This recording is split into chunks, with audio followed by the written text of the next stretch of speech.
Hello everyone, my name is Notepad Anon and I write games for fun. So, I hope everyone's having a good day today. Today we're going to be working on Project Grug, and unfortunately for me, I have been unable to actually get anything to actually drink, so I'm just drinking my tea. Blackberry currant, pretty good.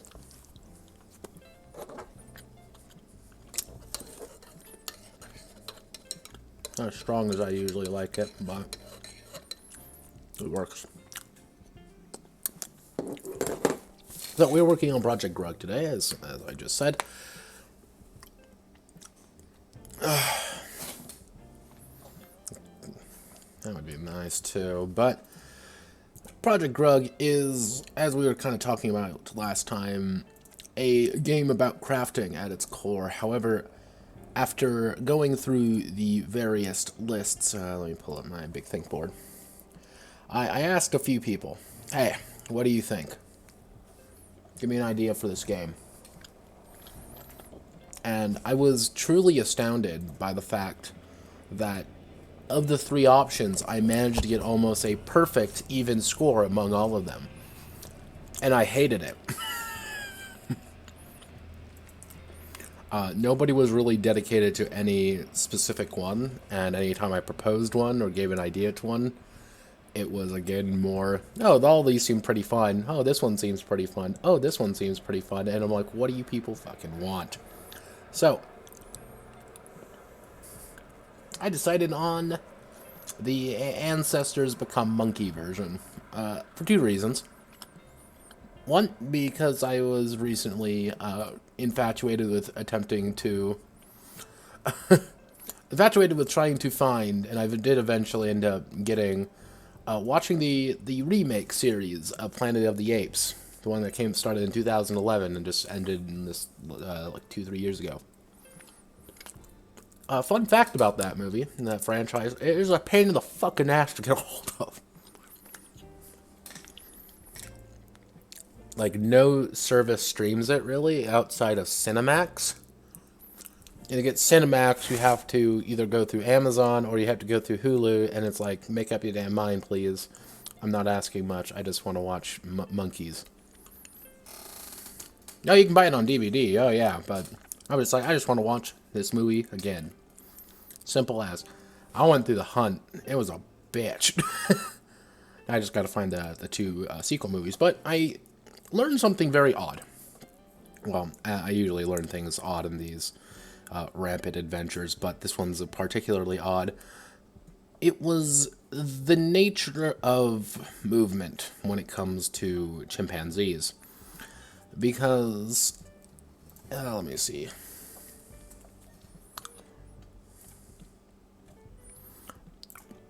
Chimpanzees and most apes actually walk primarily almost on their knuckles, and if you see on their feet down here-ish, I know my mouse isn't showing up for some godforsaken reason on my side. One of the core issues is that they move fundamentally different than us. They don't usually walk on 2 feet. They're not bipedal. So their movement is very different. And I proposed this to a friend of mine and I say, how do you get over a chest-high wall? And what he said was, you have to swing your leg over. To an ape, however, they would grab hold of it and fling themselves over. Meaning that they can maintain momentum a lot easier than we can. We stop and go, but we can move faster, we can move longer and faster, but it's harder for us to maintain momentum. So, that's going to be another little facet of the complexities of this project. And I also went through last night on the eat themselves is somewhat of a term, but yes, effectively there's a speed factor that's hard to kind of wrap our heads around.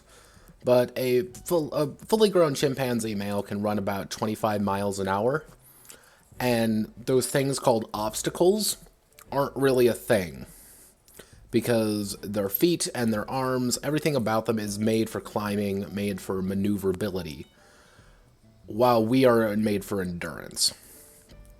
So I'm having to factor in that to the grand scheme of movement in general. The second, exactly.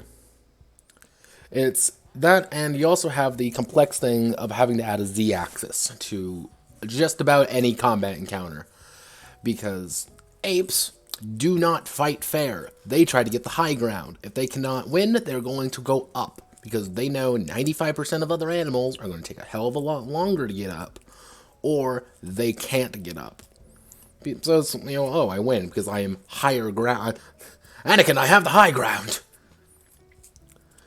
So mixing that all together, we end up in a very peculiar situation, I mean, of how do you get combat to work correctly because of the various different... There's a lot of different factors you have to anticipate that normally you wouldn't be thinking about. Because why would you think about these things? For God's sakes, we're a human being. If we get into a difficult situation, we either try to outrun or we stand and fight. Because we can't go up as easy anymore. To an ape, climbing the side of a building is fairly simple. As long as they have grips, as long as they can maneuver themselves, they're fine. The issue is, well, the fact that they don't have much. Hate to break it to everyone. Chimps don't actually have much outside raw brute strength, which is me factoring into another bit of this. Which is, I wrote everything down. Let's see. Where did I also put that?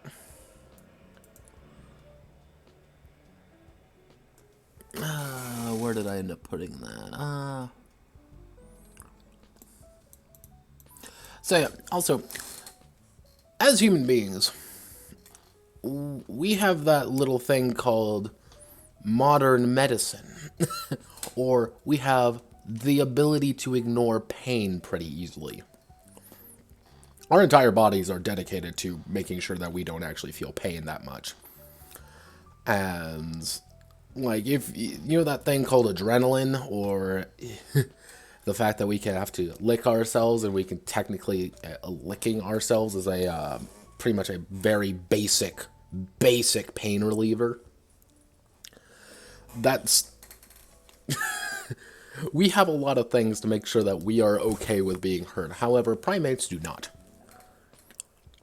It's there, but not nearly as much. Their entire gimmick is they have to avoid getting injured. So I'm going to have to do the health system similar to a project called Project Inchling, which was all about being small people in small situations getting horribly murdered. What I was thinking about doing is having a blunt track versus a cut track. Pretty much more blunt force damage you're taking.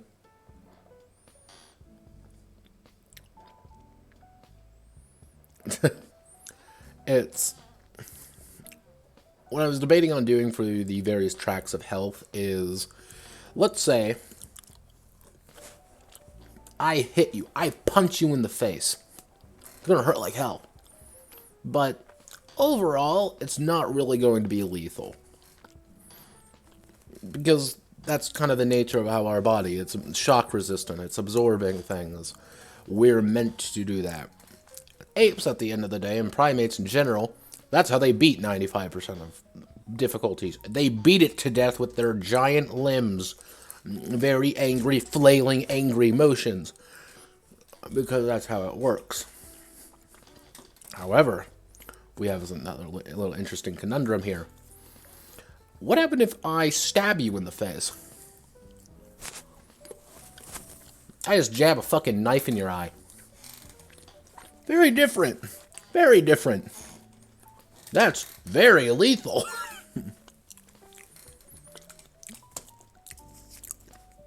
So cutting versus blunt damage is going to have to be kind of different at a core idea.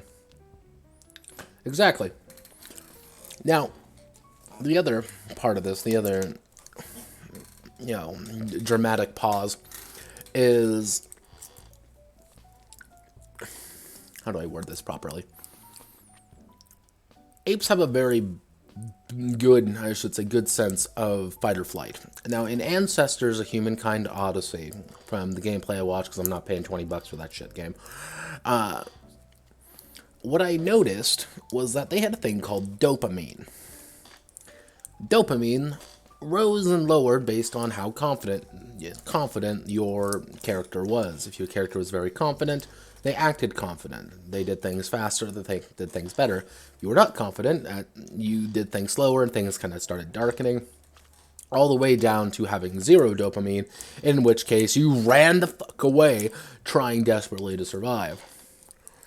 So what I was debating on doing is having the 3 health track system as well, with the 3 health tracks being dopamine, cutting, and blunt damage. Excusez-moi. That's the core idea for how health in general is going to be working. How it's going to work perfectly, I don't know yet. But I'm hoping that it actually does what I want it to. But we're not here to talk about what the meaning of dopamine is. We're here to talk about... Well, I should address the nature of crafting. So, last time on Dragon Ball Z, otherwise known as the stream, I discussed the 3 main methods of actually how to do crafting. Should use blue. Effectively, we have the diamond method here. Diamond method's fairly simple to understand. You gather resources, you make them into basic resources, you can make them into advanced goods, or you can improve your home base with them to make better advanced goods. It's a diamond. Now, the Dawn of Man phase was something more like this. Pile, base resource, home improvement, advanced goods, with refineries being in the middle. The idea is that you can't directly make something, you have to refine it down. Now, the final method was for the more Far Cry Primal method, which was gather, get your base resources, improve your home base, use advanced goods, go to the gathering phase. However, you also had the idea of gathering the pile to get the base resources. It was probably the more complex route. You had more options. But that was the point. You have a lot more options, but you're a lot more active. So, however, using this method, don't you like my diamond shape there? What the goal is to have resources be scarce enough where you have to use very limited resources or very plentiful amount of bad resources. So it's, oh hey, we have a few, sharp rocks. I can either use these sharp rocks to make something, or I can consume these sharp rocks to not have that thing anymore. So it's kind of I was thinking about using a system akin to a Neo Scavengers, the combat system, Neo Scavengers crafting system, which various objects of various qualities can be used for multiple crafting projects. Now, one thing about Neo Scavenger was that, let's say I need a stick for something. I need a stick to make a snare, make a squirrel trap. Any stick works, as long as it's a long wooden thing. I can use a branch. I can use a plank of wood. I can use my hunting rifle, because it has wood, and I'm going to strip it down, and I can make a squirrel trap out of it. So, what I was thinking about doing is effectively various pieces of equipment have various qualities. So, I might have a knife, for example. I might have a sharp rock. That's going to have cutting 1. But if I manage to, refine that down and I make something akin to a knife, it's going to have cutting 3. So if I want to make a stick, I'm going to need cutting 3 rather than just cutting 1. So, I have a stick, I have a cutting 3 implements, ting, ting, ting, ting, ting, I have a sharpened stick. Or I can consume that object and tie it to my stick. I no longer have it, really, unless I obviously deconstruct things, but I now have a spear. It does more damage, it's farther away, I can actually do things more with it. It's crafting in general is difficult in any tabletop game. I've talked about this a few times, just because it's a lot of work. I get relatively very little out of it, but this is the entire purpose of Project Grug. We are here to experiment, as I do with all my games. Oh god, my back. Okay, so I got the system hammered out. This is my very long-winded thing of what we need to do, making your Grug on Grug violence, Grug smashed rock together to make science, and beyond the horizon with Grug. You will also notice I referred to characters exclusively as Grugs, and the game master is called the Grug Master, because I have lost all sense of right or wrong. And most things are, if you are not a Grug, you are a non-Grug entity. Now, the check is called a roll and keep system. Now, roll and keep has been popularized. It's mostly by the AEG systems and not Monty Cook, John Wick for the early 7th Sea editions, as well as Legend of the Five Rings. Effectively, you roll a set of dice, you choose, and from there you keep a certain number of them, which give you successes. I chose to modify it slightly because I'm not doing like a 9 or 10s of success or something like that. That seems a little bit clunky for what I'm going for. So I instead went for a fairly bog standard additive dice pool system with the roll and keep system on top of it. So you roll number details equal to attribute plus skill plus equipment, keeping the number of them equal to their attribute. And pretty much beat one of these target numbers. I crunched some numbers, and it's not perfect, but it works. And effectively, the average roll is going to be about, this is with equipment, with everything, about 5d10, keep 2. Keep 2 to 3. And what I noticed is that majority of rolls did go within the about 10 to oh god, let me snap my back into place. Roughly around the about 10 to 19 range was pretty normal, because you take the highest usually with these kind of things. So what I may do is there may be different effects where you like, hey, you can only take the lowest, or you can only take the highest, or hey, eliminate the top 3 or whatever. Like, I have a few ideas, and there is exploding dice, but I'm not doing the hardcore. It's like, oh, you roll a 10, roll another 10. You can just roll endlessly. It's every dice can explode once. So if you roll a 10 and then you roll another 10, you have a 20. You don't get the roll again. Now, the big thing is they can make gambles by raising the target number of the check before they roll for extra effects, more damage, and pretty much you increase it by 5. Which, again, I want to make an easy check average, I want to make a hard check very hard, nearly impossible, The goal of that is to make sure that characters who are very skilled in very particular areas know what the hell they're doing. And what I'm going to do now is I'm going to open up the notepad document. No, I'm going to show you Project Inchling.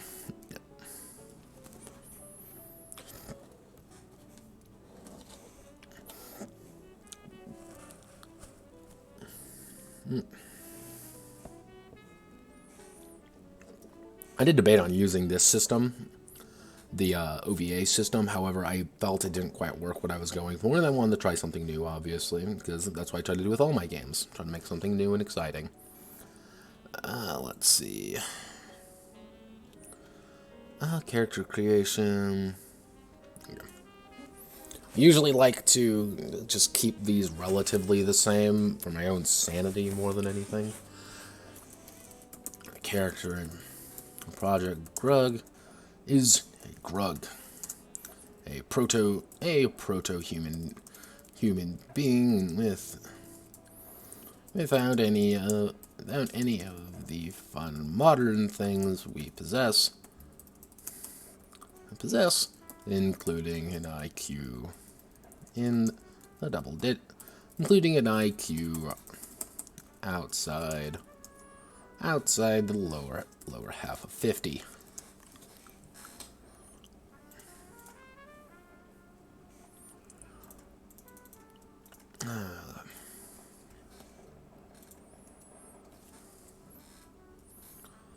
Get 13,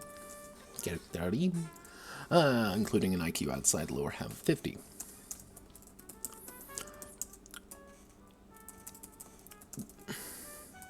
The Grug is a trailblazer for their small group of like-minded, their small family unit. Actually, I should say, small family unit of other proto-humans.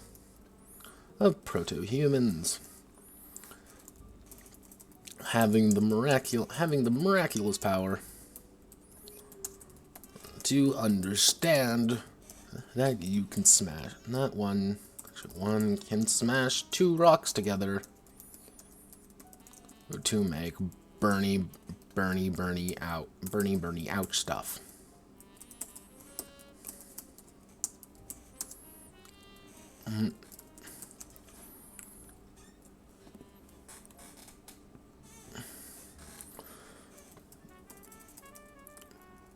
While not every Grug in this early phase will be remembered for their accomplishments,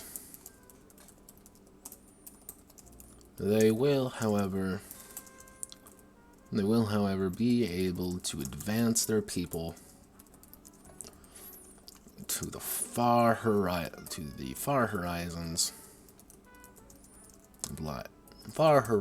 of development.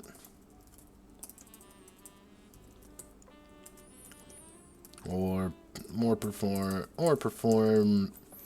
evil monkey science and doom everyone.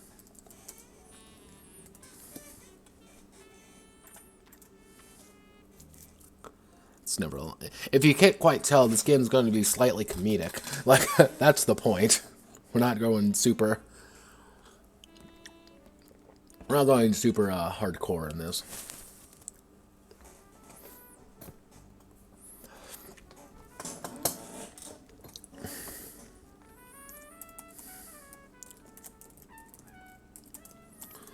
When making a character, when making a Grug, remember a few key things.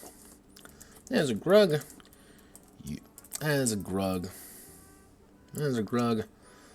actually no. Grugs during this time are hunter-gatherers without a clearly defined home. So your home base is whatever is remotely safe for this cycle of the moon.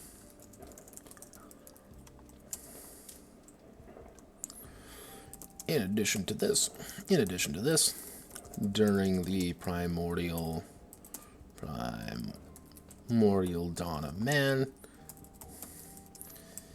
there are very big, very angry, and very hungry beasts out there that like nothing more than to eat Grugs. Top of the food chain, a Grug is not.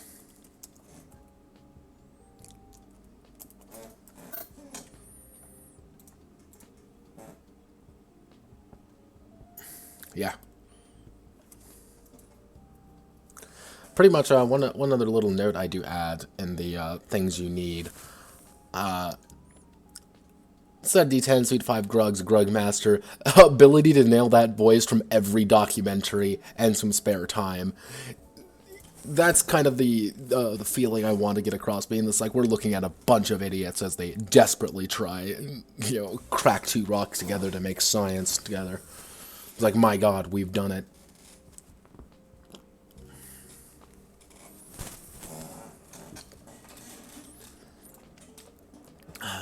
Top of the food chain. Finally, during this time, other tribes and clans of proto-humans are around. They dislike you immensely. As remember, they dislike you immensely due to limiting hunting grounds and even smaller territory. It isn't easy being a Grug, but with a bit of work, a bit of faith, and a lot of luck,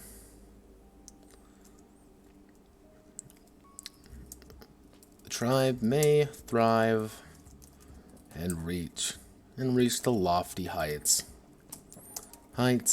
of not dying instantly.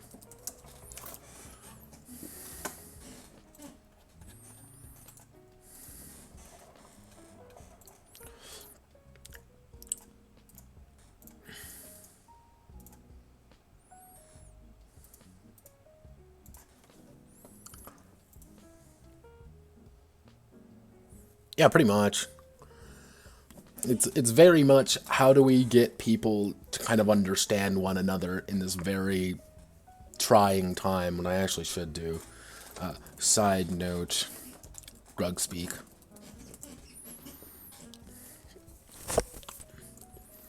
No, you don't need to ook,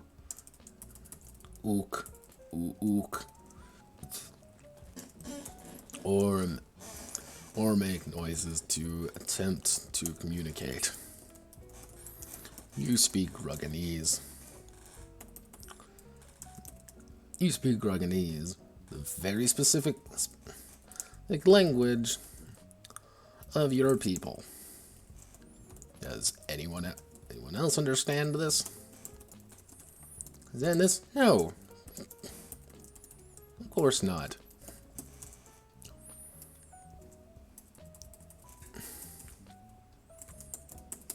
However, can express detailed thoughts to your contemporaries,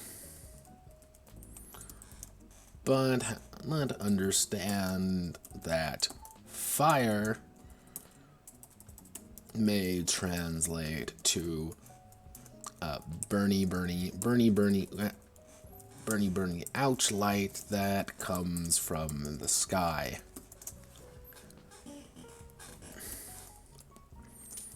Think dumb. Think like a Grug.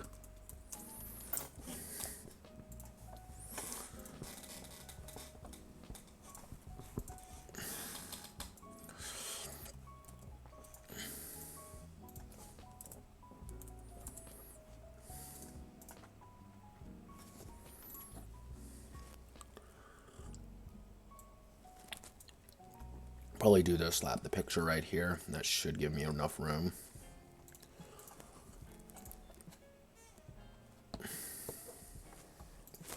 Alright, so attributes. Attributes form the core of the Grug. Their abilities, as well as their natural predisposition. A Grug's attributes are scaled from 1 to 6, with 1 being the absolute worst, while 6 is reserved for the highest highest echelons of Grug society.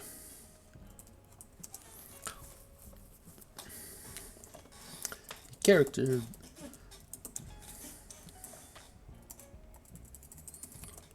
A Grug. Grug starts with 1 in all attributes, but may distribute. I got 5. Let's see. Let's see what attributes we're going to. Obviously, we're going to use body. Actually, do I even want it? What would be the best?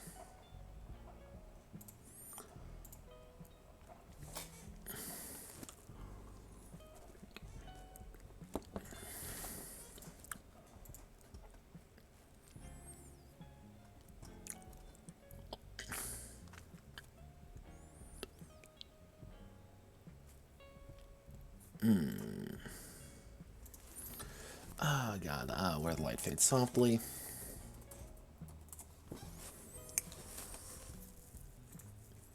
I usually end up recycling a lot of my attributes just because there's only so much you can do.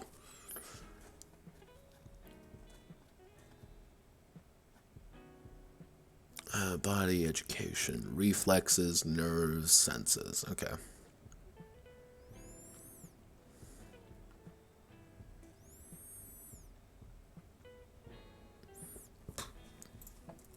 So if we go with reflexes,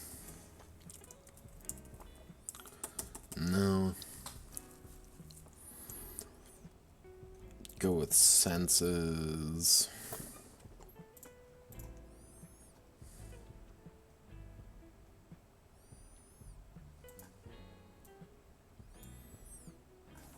So that one out with intuition, 2-ish. Reflexes, intuition.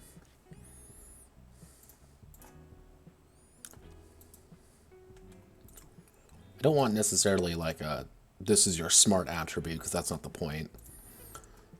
So we're going to want willpower. That's a good willpower synonym.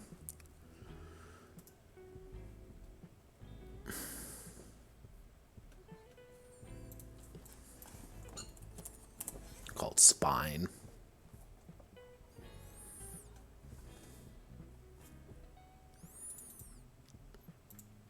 Reflexes, intuition, spine. So your reflexes, how fast and maneuverable. Intuition, survival and senses, spine, determination, willpower. So we need something to relate to body. If we want, we can just do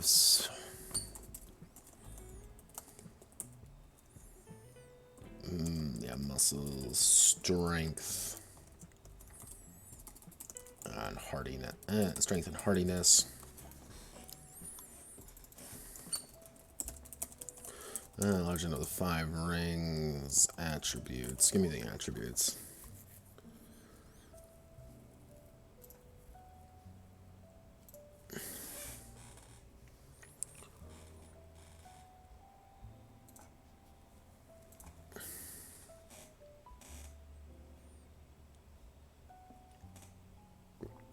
Stamina, willpower, strength, perception, agility, intelligence. So overall, there's actually not that much. You only really have 4 attributes.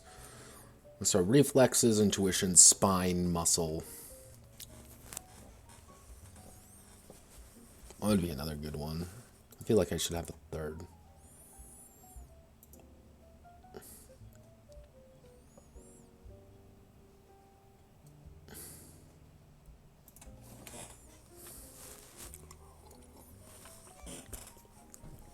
Ah, fuck. What's I can see it.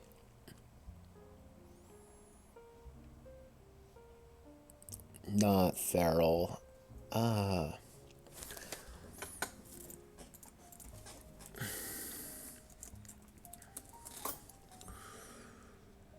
Yeah, I'm looking at fucking Ironclaw, and Ironclaw, don't judge me.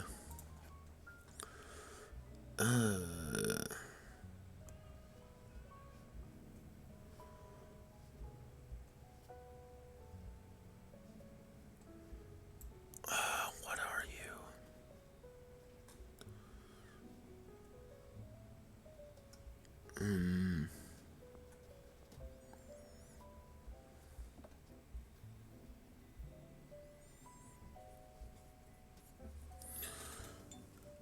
Build point, yes, great, well, night vision.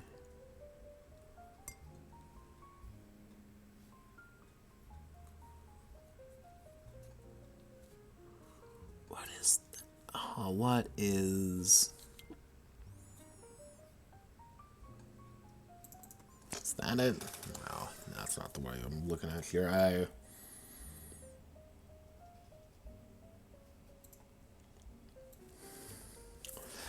Pretty much what I'm thinking about doing is adding in one that, because effectively how I'm envisioning this is each of these main ones, effectively saying what you can and cannot build. Because if I have high muscles, I'm going to be able to build things like weapons and, laboring tools. But having high reflexes, I'm going to be able to build things that help me move. They're going to be, things more like ranged weapon, actually, I should say. Melee weapons and traversal tools. Intuition. Intuition is more of your basic survival stuff, so it's going to be a lot of things like survival tools. Survival tools and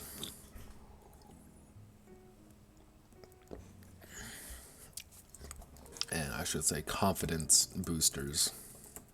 This is basic medicine you can find here. Well, finally, things like your spine, it is going to be like solely things like confidence boosters. So it's kind of intuition and spine kind of work together. But also things like clothes. Actually, what I should...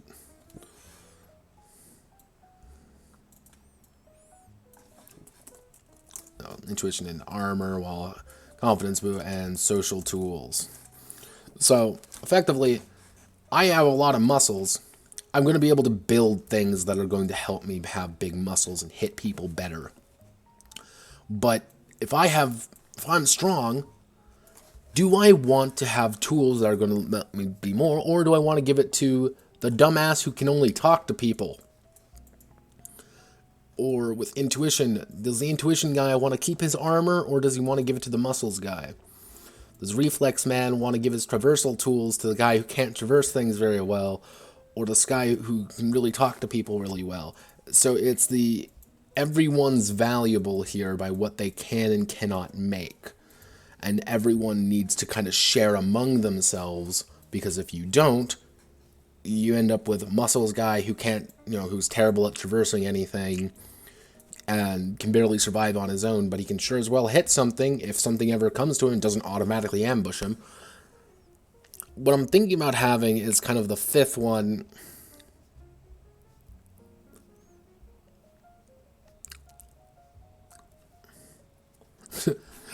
Effectively, muscles is the kid who, once you give, like, I'm going to use an example of snowball fights as a kid. Muscles is the kid who put a rock in it and just throws the rock covered with a light bit of snow at you, because it does the most amount of damage, because he's a dick. Reflexes is the guy who's making a bunch of the little snowballs and keeps hitting you directly in the eye with them. Intuition, they're the ones who have managed to build like a trench line where you can't hit them, but they can also hit you. The spine guy is the guy who charges over the trench line, leading the other kids to go into the fight. Can he throw? Abso-fucking-lutely not. But he is going to be the one saying, go here, hit him with everything you have. You need muscles. You need people who are fast. You need people who are smart, and you need people who are blind confident. If you don't have any of those key four, you start losing things. What I'm thinking about doing is adding an attribute, kind of the fifth attribute being quote, monkey, which is you're not really smart and you're relying purely on instinct. Actually, instinct might not be the worst one. That's kind of your, dare I say, desperation attribute. If like you have literally nothing else to base it off of, roll on instinct. You can't build really anything with instinct, but you're not really supposed to. All these other guys, trailblazers. They are like the guys building things. Instinct is the guy who old reliable. He's the kid who keeps building the exact same snowball even though he can't and doesn't adapt. That's what I'm thinking about for instinct. Actually, yeah, I think I might do that.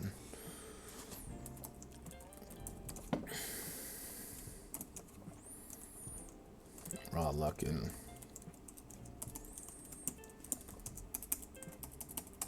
okay. And since we have these, what I can do...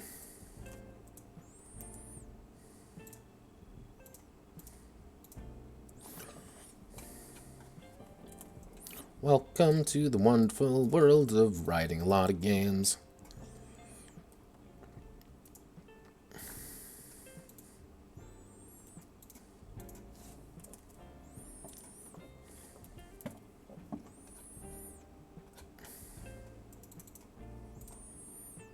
Or you don't really even have to do all that much. Hell yeah. Obviously, I'm going to probably... switch things around. Let's see.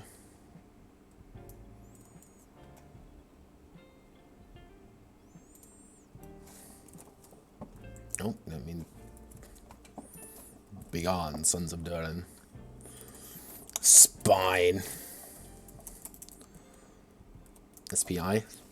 Or SPS? Yeah, SPI, I think. Yeah, spine. SPI. Characters with high spine. High spine are confident. Is a confident, strong-willed individual. A character with low spine.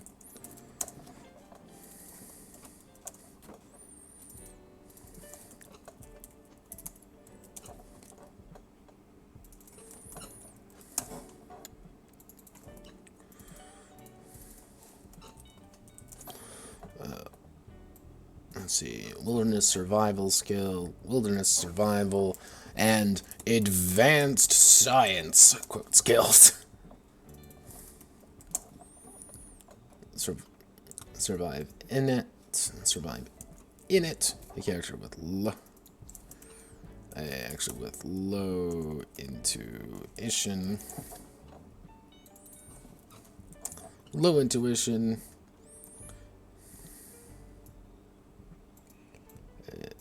Low intuition is not well suited for the outside world and knows little of it.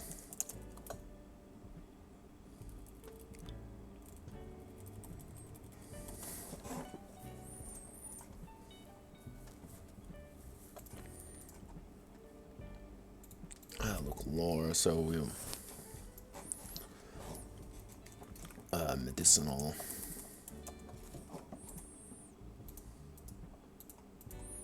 Medical tools and instruments. Actually, medical tool and practices. Common knowledge and procedures.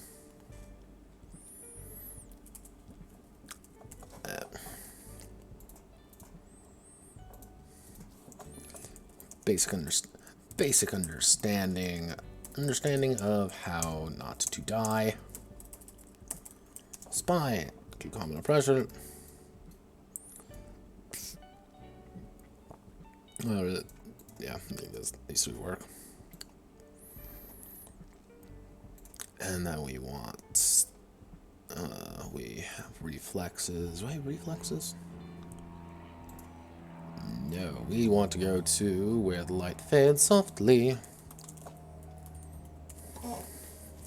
Yeah, Where the Light Fades Softly is actually my post-apocalyptic game. Based mostly off things like Roadside Picnic.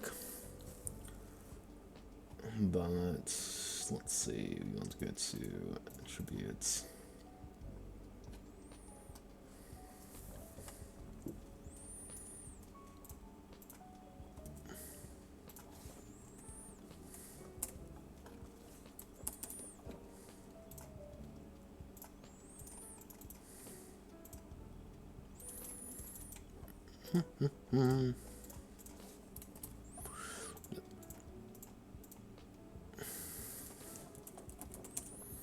A Grug.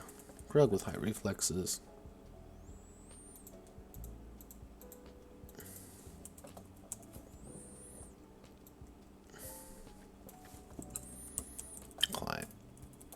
Climbing skill and speed.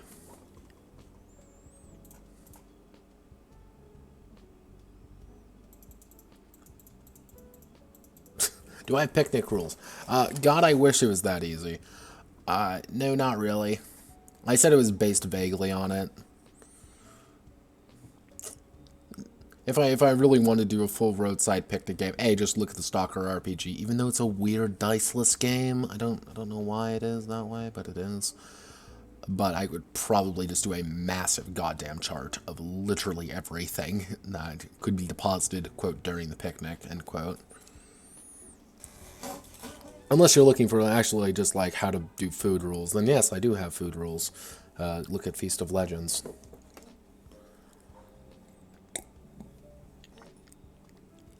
The Clapback edition, I should say. Now we need...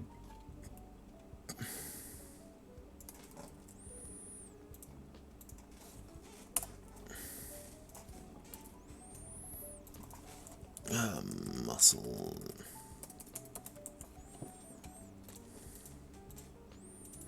Hey, the Grug's physical. With a Grug with high muscles. Physically fit and it would take more hits before going down. A Grug with low muscles. Let's see, if everything starts at 1, that means you can get everything up to 2 by default. So that would be 1, 2, 3, 4, and then we're going to have to add the instinct.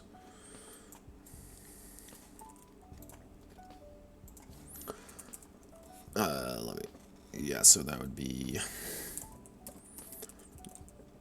instinct. INT.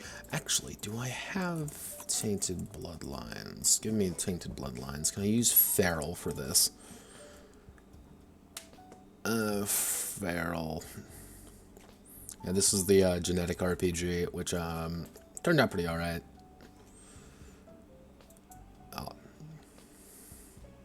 Not perfect, not bad, just it works.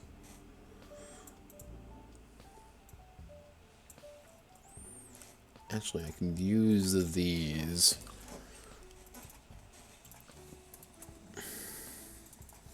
We'll call it instinct, INT. The character's name, a Grug's innate animalistic tendencies and dispositions. A Grug with high feral, with high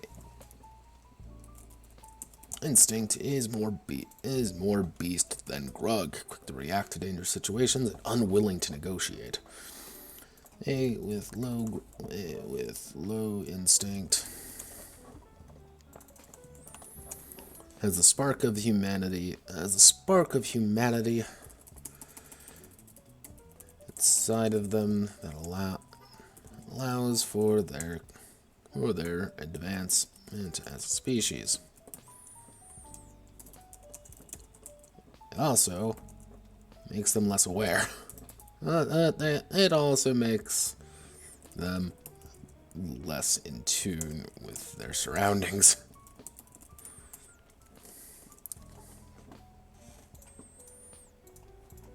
Instinctual desires. And we need 3.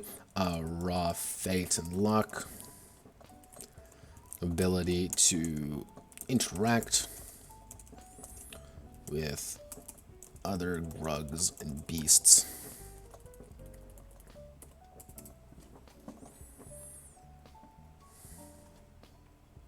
Actually, yeah, ability to interact with other beasts. All right, I will be in Grug. Yeah, add Grugs to dictionary. Obviously, I'm going to have to clean up my personal dictionary after this. It's going to be disgusting.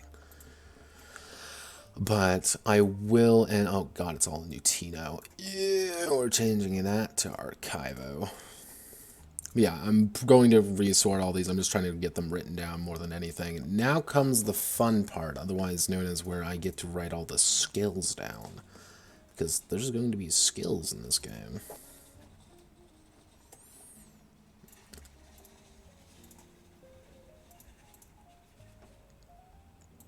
I do say they're skills, right? I'm not going insane. Yes, there are skills. So I'm pretty much going to do about, probably tie it to 3 skills each. I don't need you anymore. Let's check where the light fades. What other games am I going to use? Entling doesn't have any of because the idea that characters are supposed to be a little bit more expendable than other games with similar capacity. Let's check out MGA and see what I can find here. This is the updated version.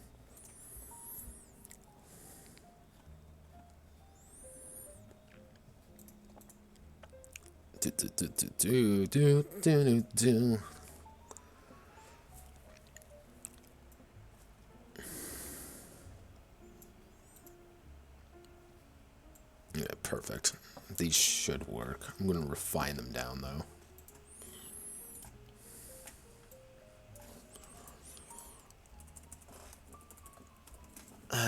Okay, so body obviously is going to be changed to muscles. Native athletics.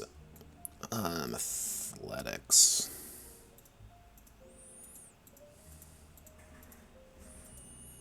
So athletics, innate athleticism, and raw strength. Outdoorsmanship. Outdoorsmanship is getting replaced. And that's going to be replaced with intimidation, ITM. I'm literally just going to hit Control F and replace characters. That's how this is going to go. The Grugs.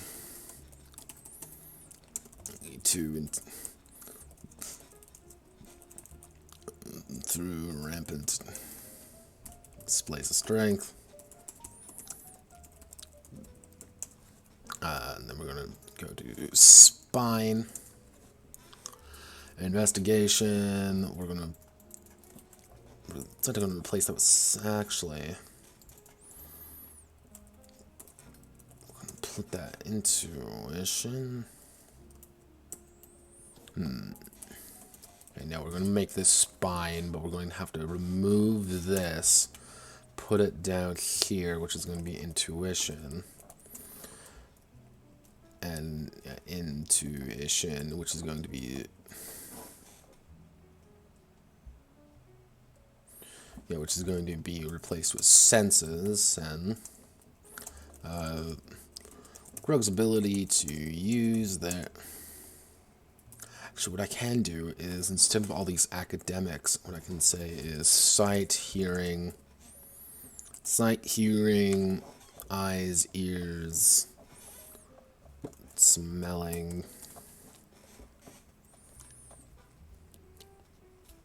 most sensory organs available. So ears, eyes, nose. Yeah, ears, eyes, nose. We'll just make it 3, 3, 3 across the board. What do we replace with spine, though?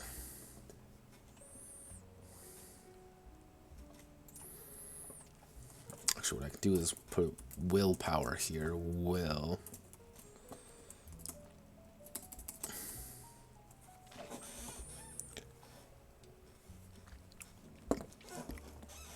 What am I looking for? I need a word for blind confidence.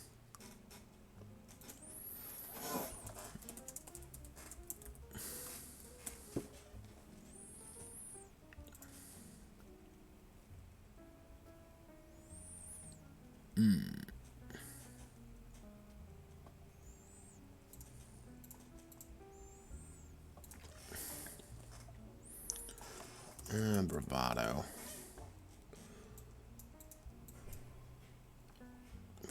Boldness. What else am I looking for? Effectively, what I want this last one to be is the kind of the stop being smart kind of thing. Like, how do you just blindly push yourself to do something? Actually, I'm going to take out networking.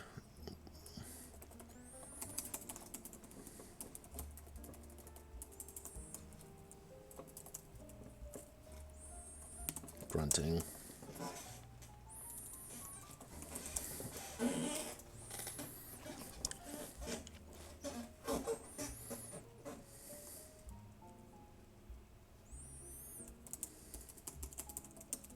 Okay, leadership, LDS.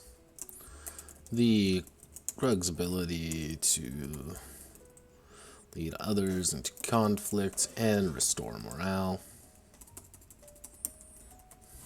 And our final one, which is going to be willpower. Is that a good word for it? Willpower, send them. Oh, resolve, that's what I'll use.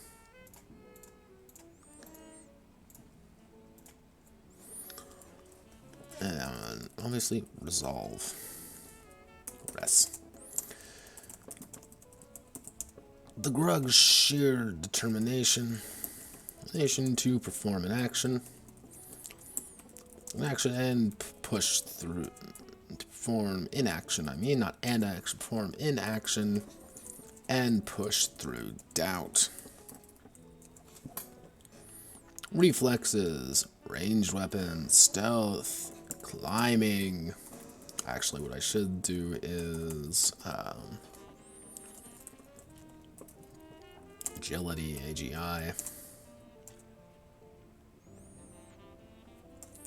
The Grug's skill in traversing, maneuvering through obstacles and situations.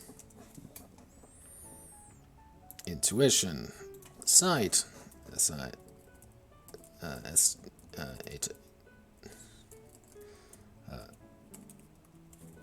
SIT, sight, HAR,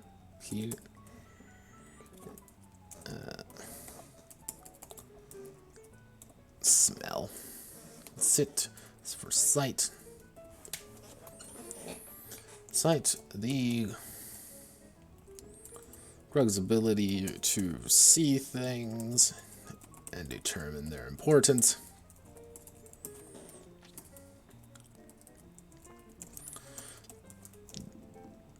Actually, monkey see no evil, speak no evil. Okay, I know. The Grug's skill in hearing noises and discerning intention. And smell. The Grug's method finding objects or others through their scent.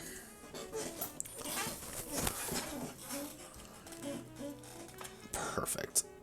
That means we're going to have to add the picture is going to go right there. We're going to add the skills section.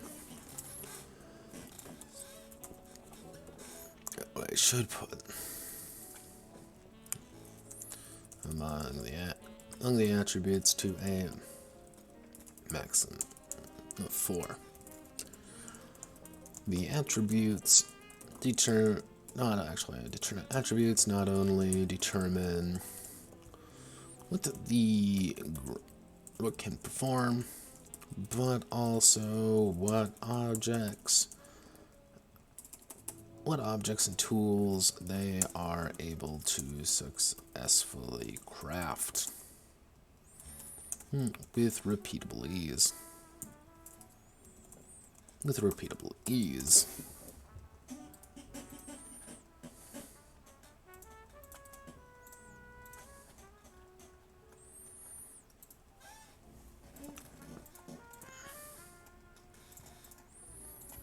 and skills, where a Grug's attributes are their overall methods to solving problems and actions. A Grug's skills are the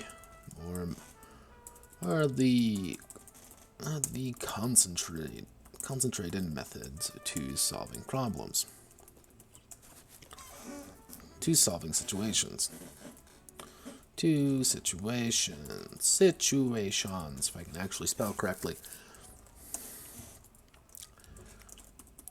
Grung begins play with 0 in all skills, but at the start they may distribute, let's see how many skills there are. So there's 1, 2, 3, 4. 4 times 3 is 12. 12, we want an average of, let's say, 2 on them. So there's going to be, let's see, 1, 2, 3, 4, 5, 6, 7, 8, 9, 10, 11, 12. So we don't want them to be emphasized in any one. So let's distribute 15 point. Yeah, distribute 15. Yeah, distribute 15 skill points. 15 skill points among the following skills. Grug can only have a skill up to the maximum of. Can only have a skill up to double. Actually, to max of their attribute. A Grug with 4 muscle can have their athletics up to 4, but if they have a 1 in spine, then they can only have 1 in resolve, for example.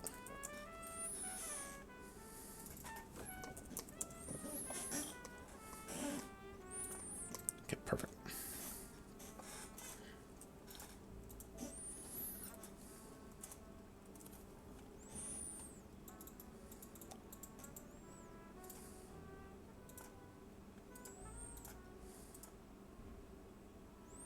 Add Grugs to dictionary, please, God. Do I want to do text 3? Am I going to have enough room?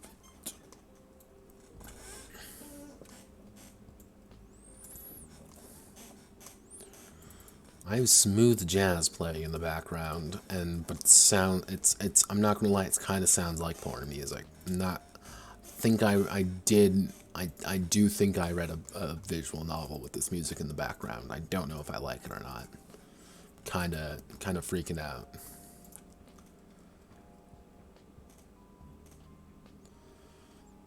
Yeah, it's a chill out hip hop and smooth jazz mix.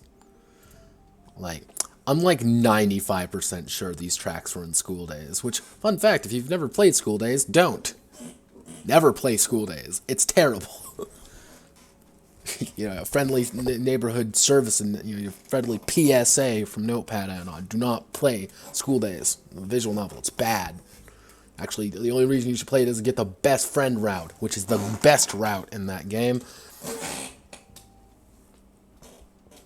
Exactly, it's 2020, but School Days is still the meme game of meme games. And you can't find it hardly anywhere else. I'm just telling you, don't. It's still my favorite meme anime, though. Now, fun fact, I played School Days when I was 13. That was an adventure. No, I was 15. That was an adventure. Because me and my friend I managed to download it from a illegal site. A very, very certain illegal site where you could do something like that.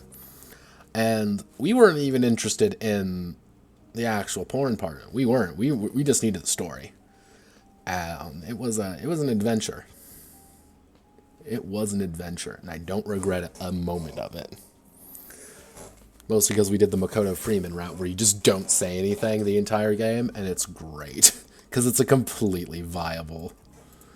method to play the game. Okay, let's see. We've got our attributes, we've got our skills set up.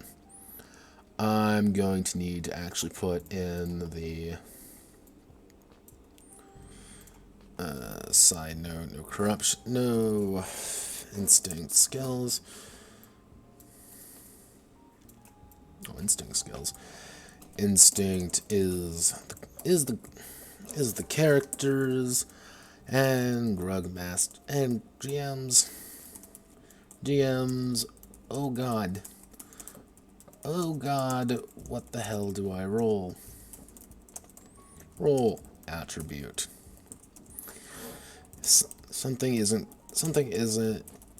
quite covered. Then allow them to use instinct, but also allow them to use it when they are completely in doubt about something, or they simply react with sheer animalistic intent.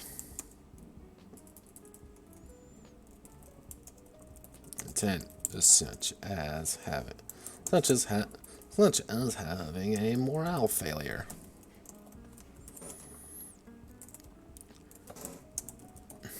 You need skills when you're just monkeying around. Get it? Okay.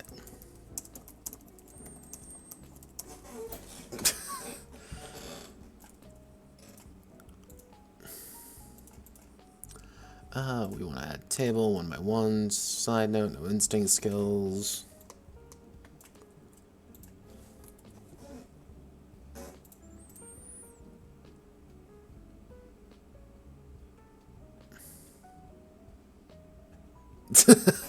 But yeah, no, it's... the School Days is a fascinating, just game, and the next Project Eros, I will be drawing a little bit from School Days. Not necessarily how to play it, but just some of the oddities that go into, that, because I'm going to have to effectively write an essay of hey, here's weird porn cultures from across the world, and what makes a porn plot, and other weird oddities like that. I'm going to have to write effectively an essay in that next project about the nature of pornography plots. So, thanks, you godforsaken perverts. You set me up for this. It's all your fault, and I'm going to lose my goddamn mind. Let's see, no instinct skills. So we've gotten down to personal skills. We're not going to add that. Okay, now we get to do health. Now, health is going to be interesting, because not Roman Jidesu, I was using that, the shit post.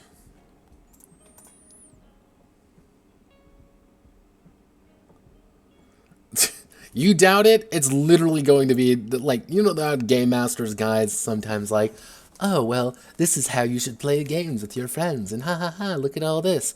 No, mine's going to be sup, motherfuckers? Yeah, not literal motherfuckers, because that's a character option in this game. Sup, my friends, my perverted allies of justice.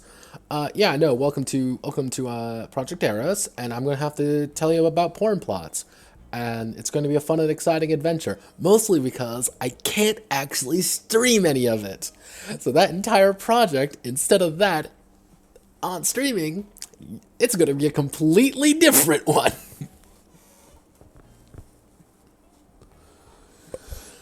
That's the best part. I don't want to I already kind of skirt along Twitch's TOS sometimes, but doing this one, it's literally going to be me having to write God adventures with Notepad add-on.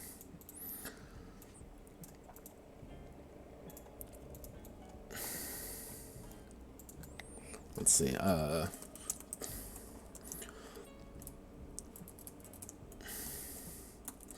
bleeding, Grug Lives Matter. Actually, that's a terrible one. That's going to get me banned off the world. Grugs. Grugs and health. Grugs and well-being. A Grug is not an immortal being. They are fleshy. They are fleshy. They are weak. And they often find themselves at the wrong side of the wrong side of a situation involving sharp, deadly objects or animals.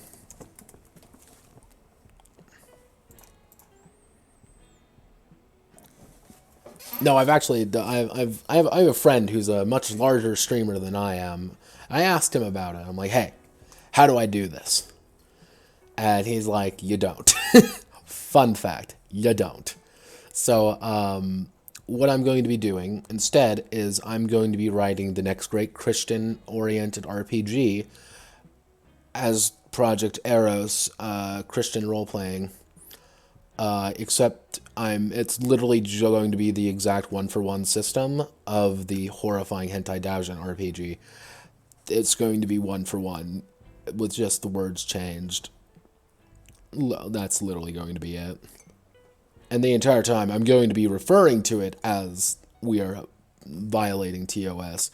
But, fun fact, Twitch cannot understand me half the time. And as long as I don't show something, it's fine. But it's going to be good Christian values in this stream after this, and it's gonna be a game. We're gonna practice good Christian values. We're gonna learn about the Christ's love for us.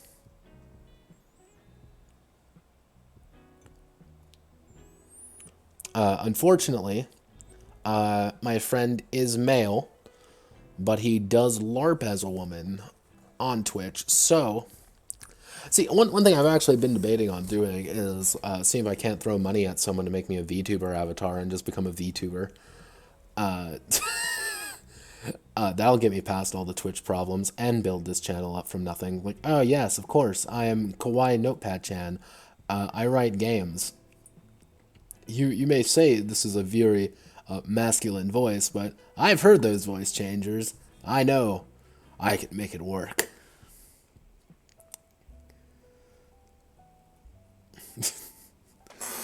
You are all now imagining a horrifying reality of this voice, except being super duper kawaii.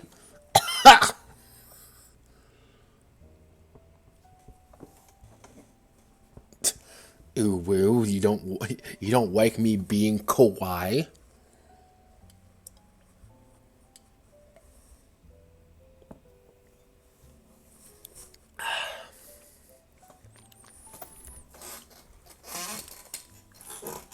Hell, at least I'll be getting something out of this. Fun fact, among all these games, I've gotten paid a grand total of $29. And I don't even have it because they're a Spaniard who refuses to pay me.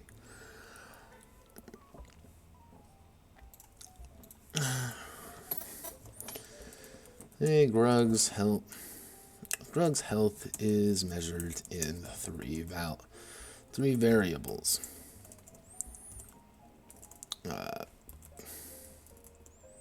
Cuts, blunt, and what's another? Not willpower, but, well, actually, dopamine.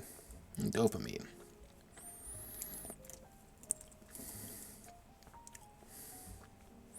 If any of these fall to 0, as these gradually fall,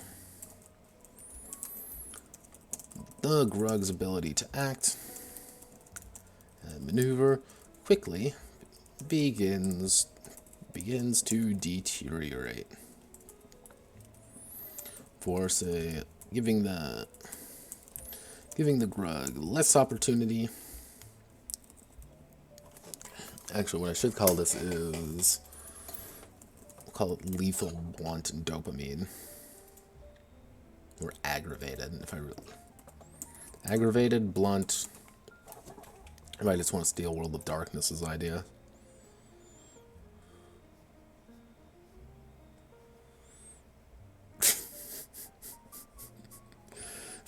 Hey, don't make fun of me and my AOL. Okay, fun story about the AOL. Everyone calls me a boomer that I have it. AOL is like the easiest thing in the world to use. It doesn't... It's easy to use. I don't gotta think about it. I click on it, it logs me in, I read my mail, and I'm done. Exactly, and I like Microsoft Excel.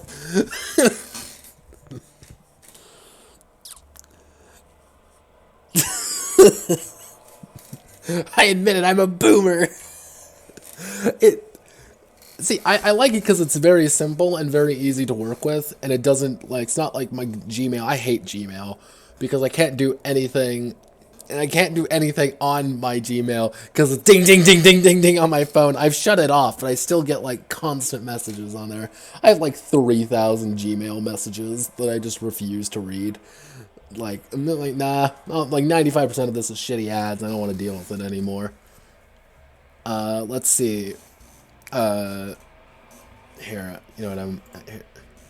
See, now here I'm gonna really boomer it up. That's YouTube. Now,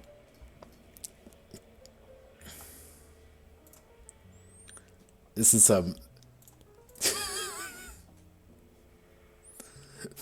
Welcome to GMX, baby. Yeah, this is my double boomer email.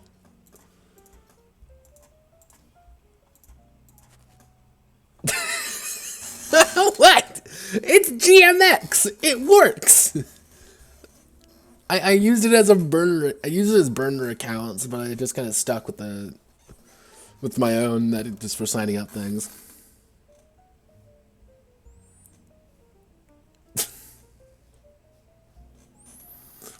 See, that was another issue. Back when I was in college, we had our own specific like email service. We used Outlook, actually, and Outlook. I love that email. It's so easy to use. I do technically have a Microsoft account, but I dislike Microsoft. Microsoft is not that. Our benevolent overlords, Microsoft, sometimes don't feel like working with me sometimes, so I say fuck it and use some shitty third-party ones. Yeah, I'm the kind of guy who would still be using Hotmail if Hotmail was a thing. I'm that guy, but... See, the three thing is, like, I don't use email that much. I don't actually care for email. If I were to check my actual AOL, 95% of my emails are, like, from my mom. And it's just, like, her sending me random documents that I need to fix for her, because I am the document man. Let's see.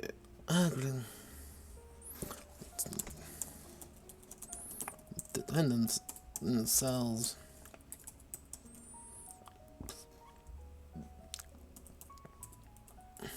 As well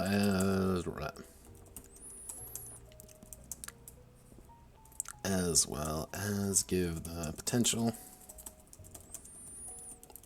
for excruciating death. Actually, I'm going to call this lethal blunt dopamine. Lethal blunt dopamine.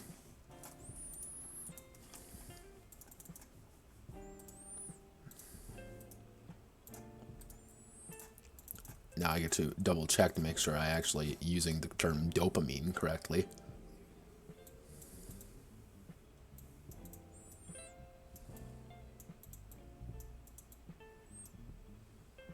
Yeah.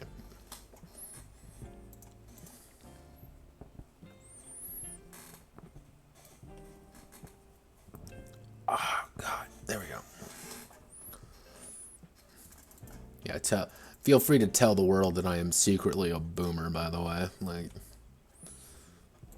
overall, that'll just improve my odds with the people. They'll understand me.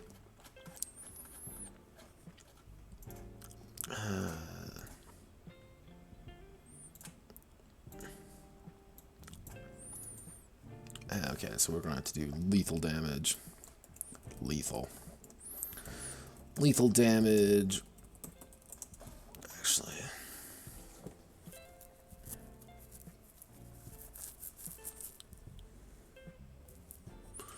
Yeah, lethal damage represents deep cuts.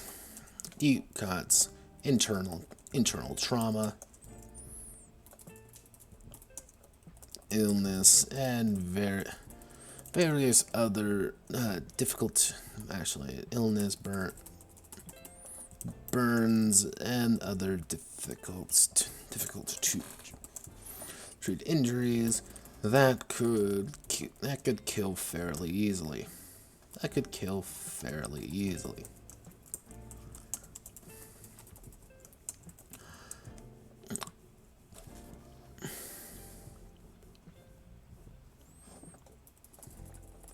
As the Grug gains lethal damage, they are moved.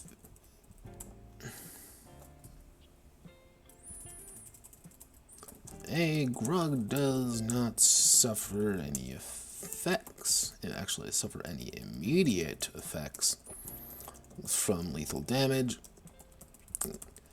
But if lethal damage is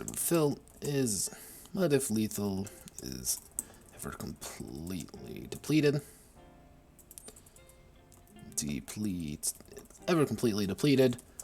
the Grug dies. The Grug dies. To heal lethal damage, a Grug will need treatment in time. Preferably decent treatment and not just letting it fester. Blunt damage.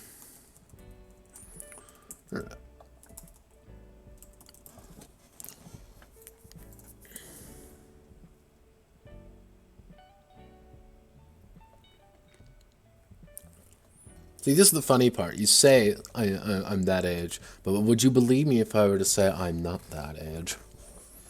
Blunt damage represents the grunt actually represents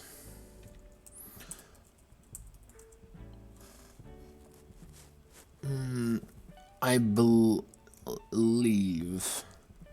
See, if you're still in college, you might be around my age.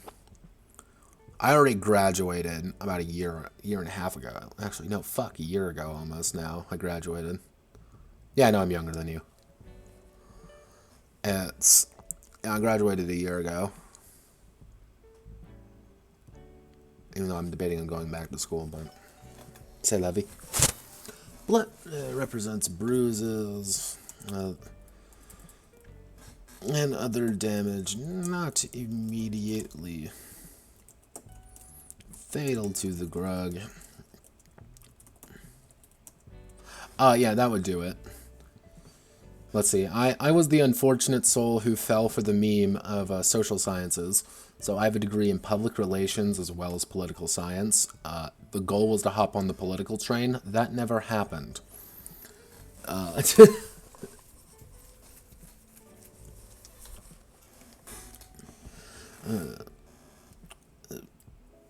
Other damage not immediately fatal to...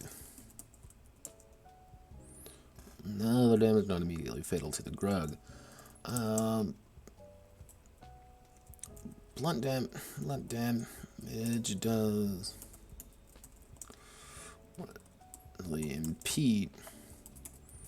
impede the Grugs. Let's see. I got 2 bachelors and a minor. Luckily, my 2 bachelors actually kind of worked together pretty well, so I was able to get that done pretty fast. Though I did have to take a few 20-credit semesters. Fuck 20-credit semesters, by the way. I do not wish that upon my worst enemy. Does gradually impede Grug's ability to perform actions. And speed. When a Grug has reached 0 blunt, they are rendered unconscious. Any further blunt damage immediately goes to lethal. To heal blunt damage, a Grug needs to rest and relax. As the damage heals over time. See, I ran into a very weird situation. Effectively, my main degree was in public relations. My advisor had a deal with one of the political science teachers that effectively you can get them done together, and one class counted for 2 classes, and it was going to be Gucci. But the problem was, none of this was written down. She did not tell me that it was not written down. I thought this was like a solid agreement between the 2 departments. It was not. And I effectively got told, hey, you're probably going to have to spend 2 additional semesters in school to finish up both degrees because it was like a 200 level course, mind you, that it didn't count for, even though I was told it did count for, because I already took like a 400 level one, kind of a much higher level course. And yeah, no, I effectively had to say, you know what, I'll take it all. I'll do it all in one. Yeah, I'll do everything together at once. Yeah, that was my second to last semester. And then my last semester, I was just like the most stressful thing in existence, but that's a completely different story. But yeah, no, if any of your professors ever say they have a deal with someone, make sure they have it in writing, and double check with the other department, fucking immediately. Like, just do it. Just do it. Pro tip. It sucks, but do it.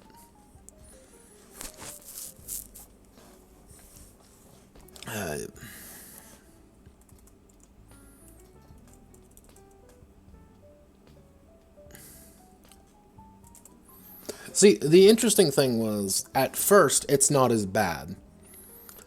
The problem is right at the middle point of the semester. Does it get real bad real fast? Because everything starts you have so many assignments to do, and you have so little time to do any of them. Like, there was times I had to pump out like 2-3 papers a night, and just me, okay, I'm going to start working. I'm going to start working, and it's like fucking 6 o'clock, and by the time I'm done, it's, 2 in the morning. And I dedicate entire weekends just to work on stuff. Like, yeah, you have to spend a lot more time on everything. And all of my professors were you can't skip class. When they tell you when you go to college, it's okay if you skip a class or 2, you don't have to go, ha ha ha. No, fuck them. They lied. They completely lied. Like, if you miss one class in those, you're so SOL. There were even days I went into school when I was sick, just because I had to go to class. I do remember I had to give a very large presentation. It was for like a big senior level class. I was a fucking junior. But I had to give a presentation on the refugee crisis of Europe, where I was running a fever I was about 98 degrees. It was, I think I was about 102, I believe. I was very sick. and I was croaking. It was terrible. Like I hit my fever season where I feel like shit the entire time. I had to give it a full presentation like that, and I did tell them right off the bat, like, yeah, no, I'm dying up here, and my professor's like, oh, well, we can reschedule. I'm like, absolutely not. We're doing it right here, right now. Great presentation. And then I told her, hey, is it okay if I go? And then I left and fell asleep for the 2 days. So, fun stories from college.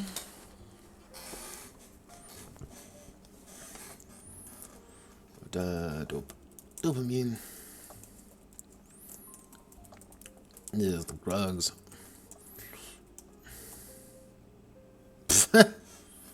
Yeah, no, it's. I'm lucky enough. I've worked night shift once. I worked night shift at a casino, which, fun fact, never work at a casino if you can help it. It's soulless work. But that screwed me up so badly when I was working the night shift there. Ugh. I was pretty lucky in college. I didn't have to do anything too drastic like that. I had a work study program.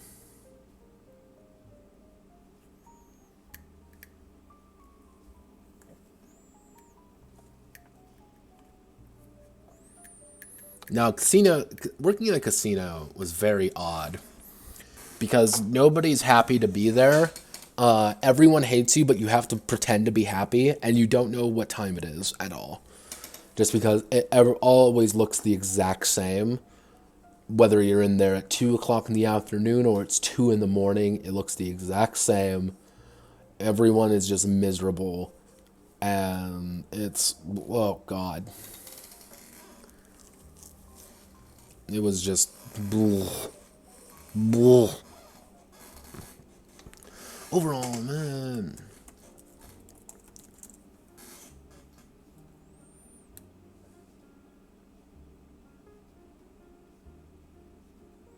Yeah, it's work study. I worked my ass off for that work study. It was no. There were some people who could fuck around in their work study. Hell no. I worked at it was the copy center.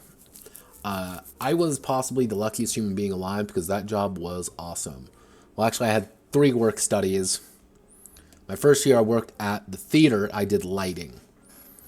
Fun fact: when you have to dangle over on the catwalk above, open air effectively, and the only thing between you and death is a small net that's been there for 40 years, you learn what true terror is. Still a fun job. You do. You do find balance with yourself, and you kind of understand your mortality in a few situations. And then I worked at the radio station, which I fucking despise. I only lasted like 3 months there because that was awful. But then I moved over to the copy center, which I worked there for 3 years. That was 3 years' time I worked there, and it was great work. I had a lot of fun, met a lot of cool people. See, the weird thing is I actually got offered by the main lady to say, hey, I'm going to take you're going to take my job when I leave. You're going to graduate. And I'm like, haha, no. And then I moved across the country. So, good idea? Maybe. Bad idea? Probably. Do I care? Not at all. Dopamine damages is the Grug's overall morale and mental well-being in a situation. When a Grug's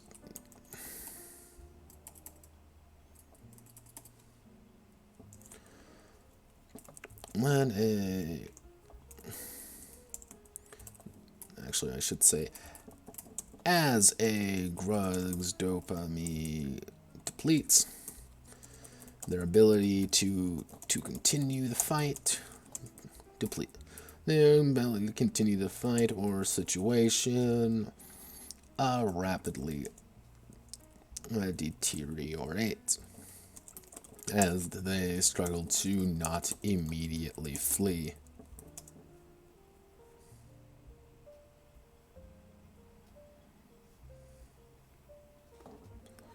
Yeah, it was a crapshoot with the work study. I got fairly lucky with mine due to the nature of it, and after I impressed my boss the first semester I worked there. I worked my ass off, and she kept requesting me over and over again. Here's the fun fact though about this. I worked with the work study people a lot. Freshmen always get priority. It's a very very scummy system, but it kind of makes sense how it works. Effectively, they want the freshmen to get it because they're new, and if they don't have it, there's a greater chance they're going to quit. Then the sophomores get it, then the juniors, then the seniors. In my position, because of how it took a semester to train someone effectively, I kept getting put back on because it was like I've already been trained. They needed to keep me on. And by the end of it, I was training people, and I had a really fast, simple way of training people because, fun fact, printers suck. Printers do not like you. They actively despise you. But I learned to master them. They were my friends. I spoke with the printers. The printers spoke with me. I was the printer whisperer.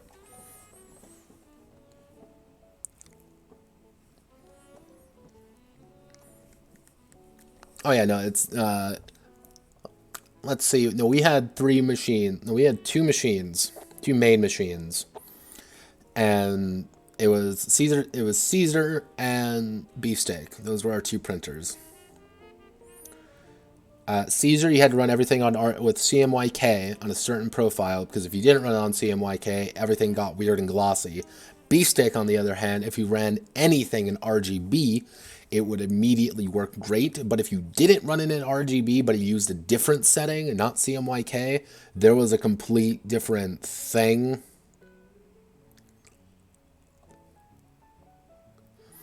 Yeah, I know we had the self-service machines that were coin operated. I fucking despise those machines. And they were a pain in my goddamn ass because they never felt like working half the time. And here's the weird thing. They refused to let us use card readers on one of them for a while. And, oh god, some of the ones that we couldn't use card readers on were a nightmare. Because you don't realize how hard it is to get coins until you desperately need coins. Let's just rat. Let's leave the situation. And the reason they usually break down is because someone moved the paper. If they ever move the paper wrong, everything jams. I hate those people, but I can still unjam a printer in 5 seconds.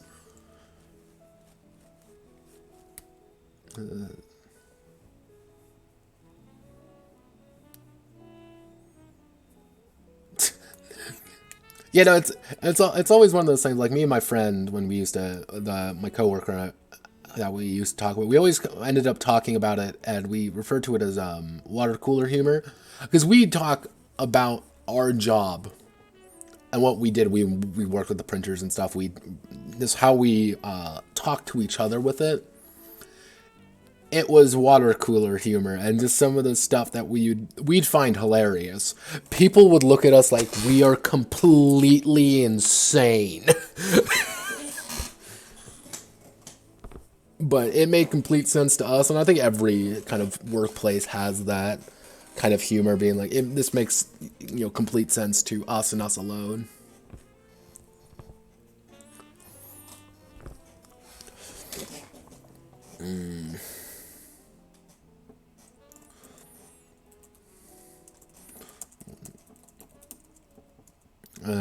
It's 0 dope.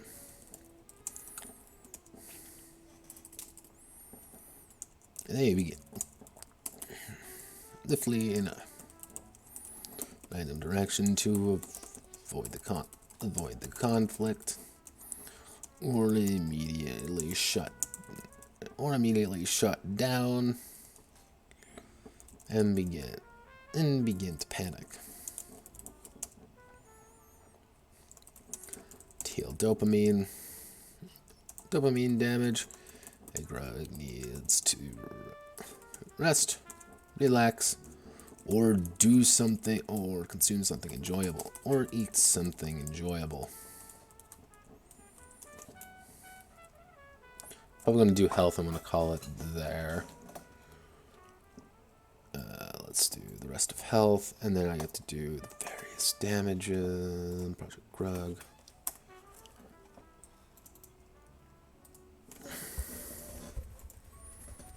Let's get them out of tea. Actually, what I can do, we can put that there. Yes, we have enough space, and we can even put an image right there. Not going to be a very big image, but it can work.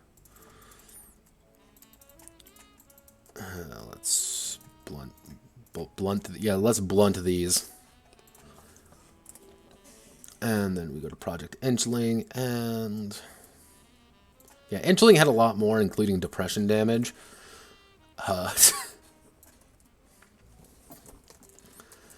These values.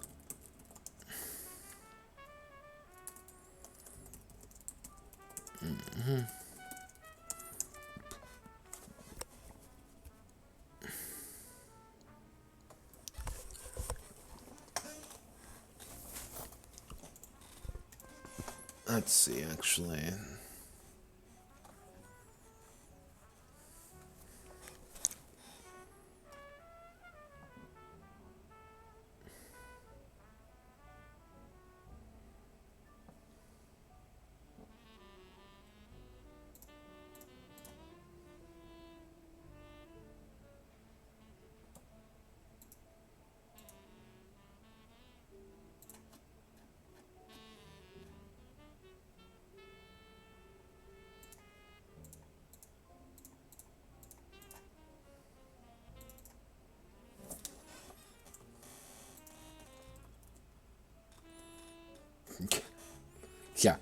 Good old depression. And the thing with Project Inchling was that everything can and will go out to kill you. There were, let's see, 1, 2, 3, 4. Yeah, there were 4 health bars. If any of them reached 0, you died.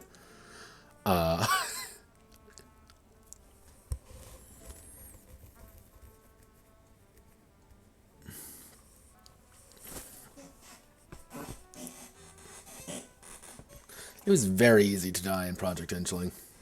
Very easy. Excessively easy, even. Let's see. These values are measured out of 20. Every 5 points, and one of these reduces... Fuck. Actually, let's do...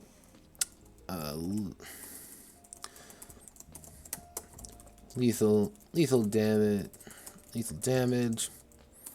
is calculated by 10 plus 10 plus muscles. Yeah, 10 plus is calculated by 10 plus muscles.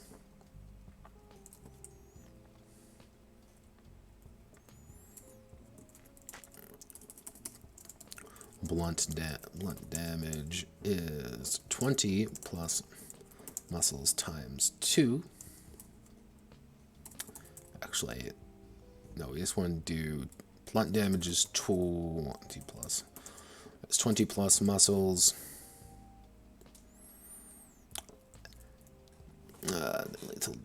Lethal damage is 10 plus muscles. Blunt damage is 20 plus muscles.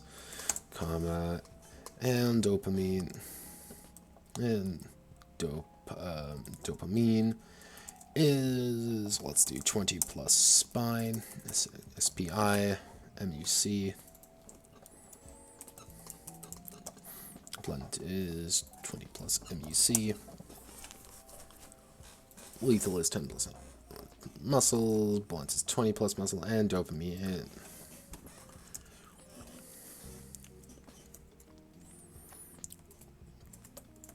Every 5 points of blunt damage taken reduces the number of dice rolled by 1. Actually, so you can have maximum. Yeah, that works. Every 5 points of blunt damage taken reduces the number of dice rolled by 1. If there is no dice able to be rolled, the check immediately fails. And then we do every 5 points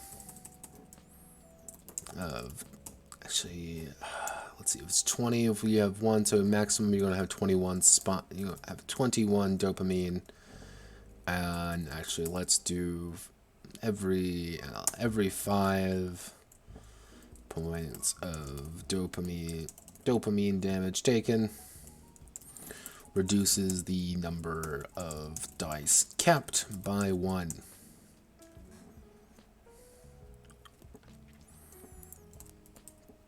If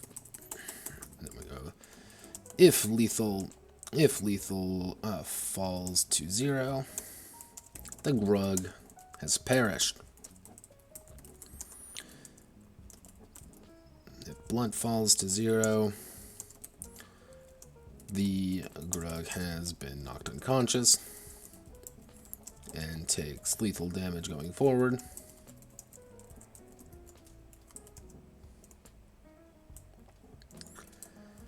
If dopamine falls to 0, the Grug begins to flee the situation as the Grug master takes.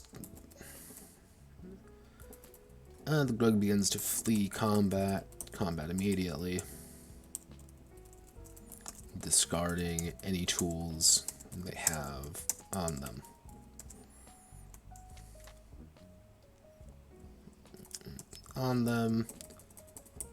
Yeah.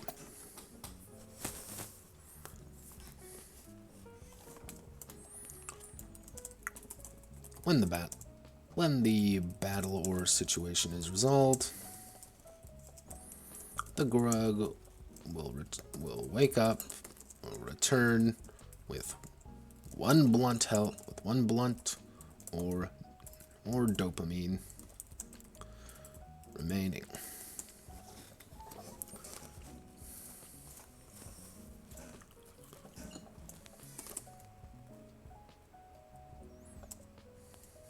Yeah.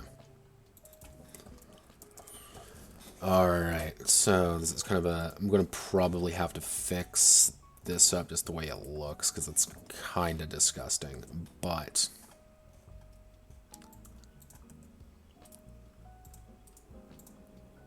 here's what I'm going to do, actually. I'm going to put that. Yeah, this is just a blanket full of rules, but it's kind of one of those things, like if I don't put this in here, there's no good way to really put it anywhere. And slap a pretty big picture right here, probably, or a big or big left, big right one that could actually fix things. All right, so where are we roughly speaking? So we've got the making your Grug situation resolved. So next time we're going to be probably working on Grug violence and getting the combat situation resolved. I'm hoping the dopamine blunt damage relationship works. Pretty much if you're losing dopamine, if you're rapidly losing dopamine, things that are scaring you, you're unable to keep as many dice. That means you're not going to be able to really succeed at any checks. Because it's AI, instead of, I'm rolling 46, but I'm 46 keep 3, but I'm really depressed, but I'm rapidly losing faith. I'm only going to be able to keep 1, and unless it explodes, I'm not going to be able to succeed at really anything, and I'm just going to have to run away. On the other hand, the blunt one is, oh yeah, I may be able to keep 3 of them, but I am just gradually getting the shit kicked out of me. And how I do plan on probably doing the various health and combat. Losing lethal health, I might change that to something else, because lethal, that's kind of an awkward thing to say. But losing health, your fatal health, faster, is bad. But you also want to do blunt damage, which Grugs are naturally assumed to be able to be doing because you're punching things to death. Because blunt just makes things harder to deal with, but obviously you have more blunt damage. So you kind of want to have this nice mix of both. Of, hey, we're going to have some people beating you to death, but we're also going to have the one guy with the sharp stick stabbing you. Which also kind of brings it full circle to, hey, big things make you start getting sad, but if you kill a big thing, obviously everyone feels really happy. Like, hey, fuck yeah, we did it. Which, crafting is going to be a fairly essential part of that, and I'm just going to have to blunt force it. I don't think this is going to be a very long project. Going off the speed of things, let's see, this was about a 2-hour stream. And we made that much progress. Grug on Grug combat's not going to be terribly long, just because the goal isn't to really be in combat. I guess combat's big and scary. I would say, if I were to guesstimate, I would assume 3 to 4 episodes, including this one. So, next stream will most likely be Tuesday. As usual, do not quote me on this. But yeah, next stream will probably be on Tuesday, and we'll see what we can do to wrap combat up. If I'm feeling fairly confident, I might try to blunt force my way through the crafting section as well. And turn equipment, just kind of do everything all at once. And then the final stream, or second to last stream, will be a majority of...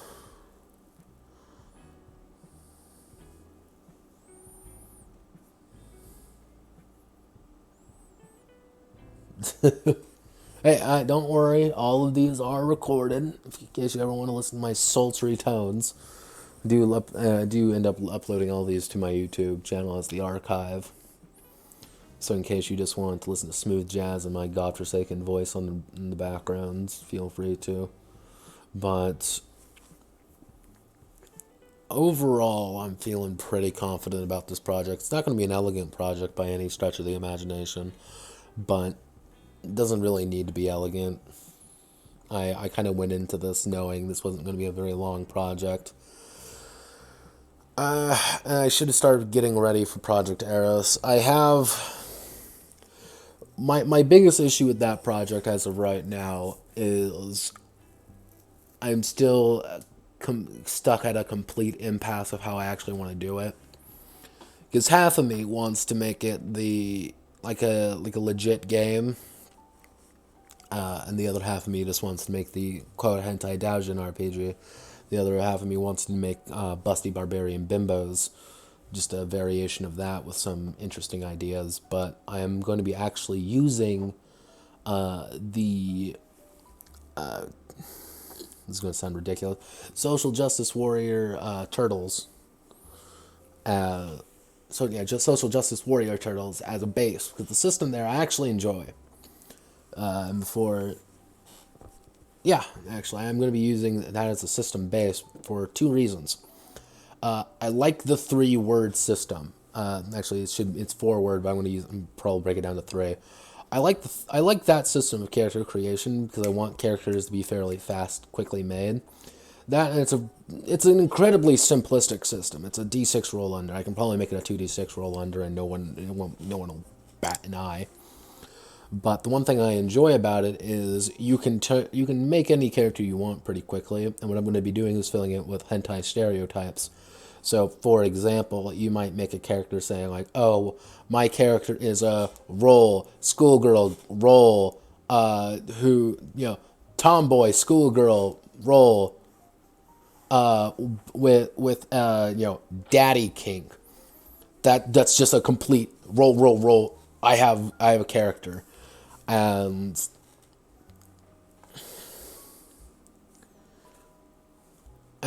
just make that really fast. Or like, hey, I want to make a dude character, like, oh, I am a chivalrous pervert who likes feet or something.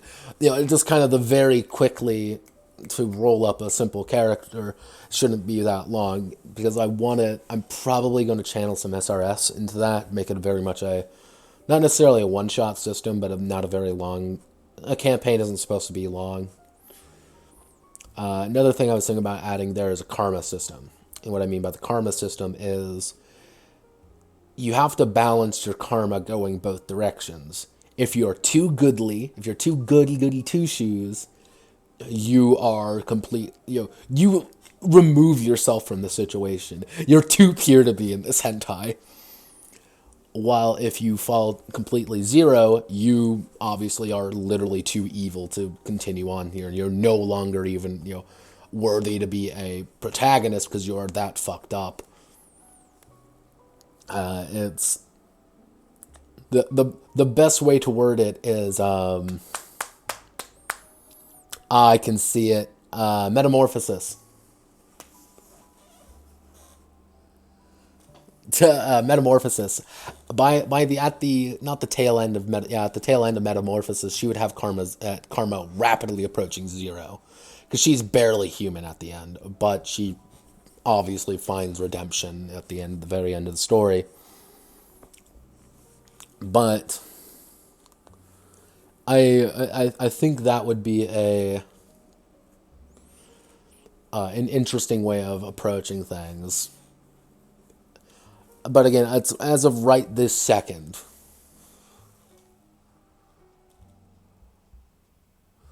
Yeah, don't bother. If you Google it, you'll find it. It's a very weird game. I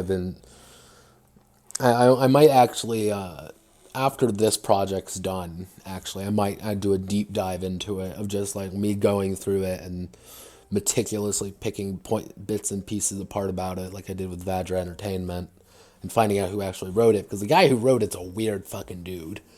He runs a literal social justice school. Like, I'm not even fucking with you when I say that. He runs a school, like a charter school, that teaches social justice. It's a very bizarre, like, thing, and then he has some, like, really weird undertones the entire book.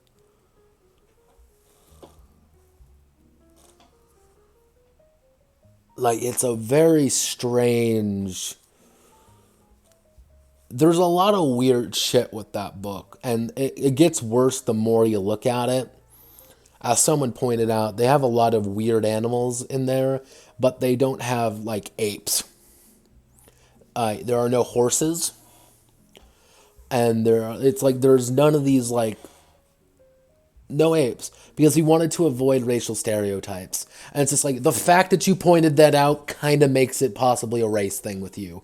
Like, it's a lot of really weird things in that book that I want to go into and just, yeah,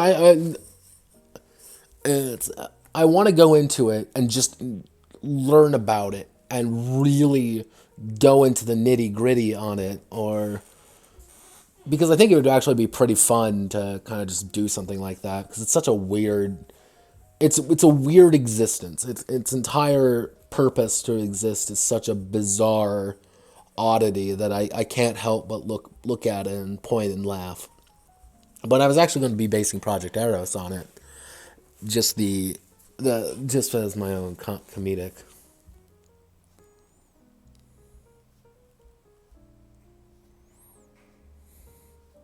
Like, I have several questions. Like, and that's what I'm effectively going to be doing, is going to be going through this book and, like, asking these questions, like, why is this the way that it is? And how do we address this issue? But overall, Project Eros, I keep going back and forth on how I want to do it. I'm probably going to ask the perverts what kind of game they would want, because conclusively, the entire reason I joined the Lewd Game Finder server was to write Project Eros. But I got somewhat sidetracked over time, because it turns out the Lewd Game Finder people are actually pretty decent human beings. See, that was... Okay, I'm going to go a little diatribe here. The entire reason I got so curious about it, because when you find ERP games, it's never something really light. I always found that was very fascinating. It's never like, oh, let's play this weird pretend story game, or let's play like a PBTA hack or something. No, it's like, let's play Pathfinder. What? Well, let's play like 5th edition. I know 5th edition is kind of common for a lot of things, but it's like, you would think for something so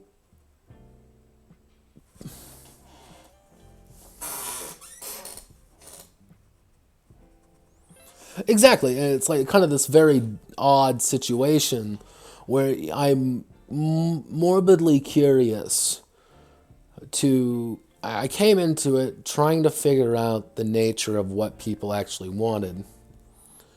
It's it's just curiosity more than anything, and I kind of come to the conclusion that anything kind of goes. That the system doesn't necessarily matter. It's the people behind the system, who's running it, who's actually doing it. So I wanted to make a game to facilitate that. I mean, hell, it's that and everyone and their fucking mother decided that the Valkyria Chronicles game was going to be the lewd one. I mean, the fact that one of the people, Smug Anime Elemental, was it? I believe that was it. Wanted to take Iron Caskets and run a lewd game with it. I'm like, wait, what? No. Nani the fuck? You want to run a lewd game with a game about tankers? Huh? Nani? So it was...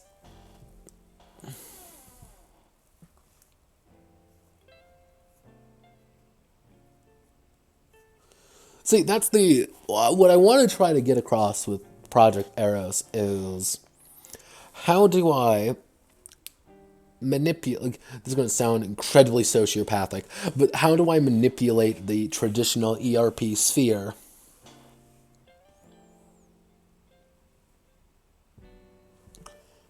how do you get the same beats with mechanics?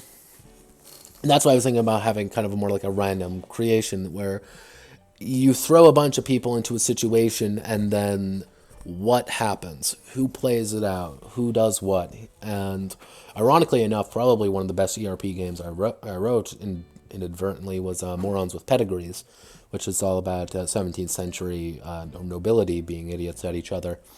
Because the entire game is based around conversation, dealing with one another, fucking each other. Hell, I explicitly have a section about it, being like, yeah, you're going to have sex with each other because you're all horny idiots. Like, so that's why it's like half of me wants to go down the Busty Barbarian Bimbos, which is a fantastic game, by the way, route and make it like, hey, this is a very lightweight RPG with that fetishistic overtone to it. That's the joke, kind of, with it. You know, it's the fetish. You know, it's like you're playing a faceless hentai man as he goes on a magic quest to, seduce 99 girls or whatever. That's the point. The joke is that you are the faceless hentai man, or you're the fat ugly bastard. You're all these hentai stereotypes as you go on a legit adventure or you go on a legit situation. The other half of me wants to go down the more, dare I say, dramatis personae situation. Because, fun fact about Notepad, I've read a lot of hentai adaptations. That's how I got the entire lore of Arknights. And Fate Go as well. Again, that's the only reason I know about the lore of those things, is Girls Frontline as well. Those are the only reason I have the lore.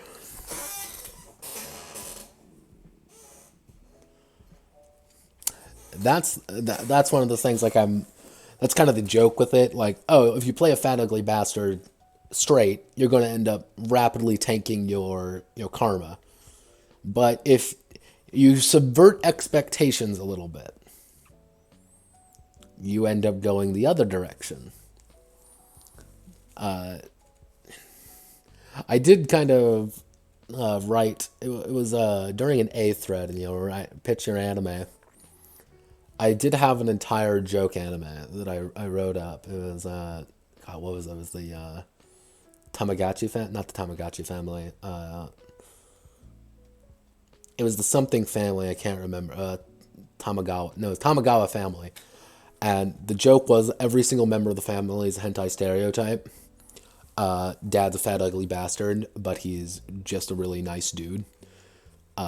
He's obviously married his supermodel, gorgeous, wife, because she used to be a porn star, but she's also overing everything. But she doesn't do anything because she loves her husband, obviously.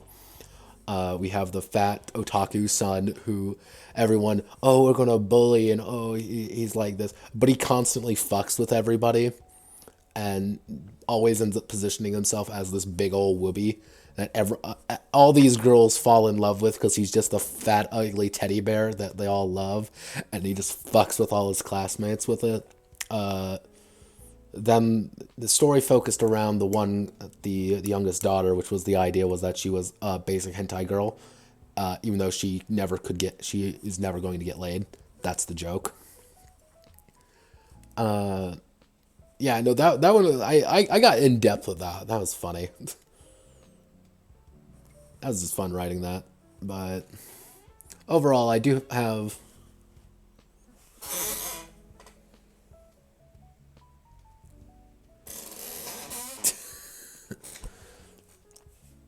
No, it was more like, oh, hey, oh, hey, the girls are bullying me again. But then he'll position himself in a situation where everyone finds out, like, oh, yeah, I know, she totally just she totally just yeeted a thing of milk on me.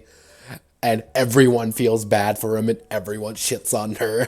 And he's obviously fucking with people. That's the joke.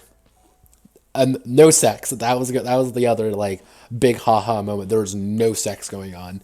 It's just giant hentai stereotypes not having sex with each other, except the one girl who is a complete fucking pervert who cannot get laid.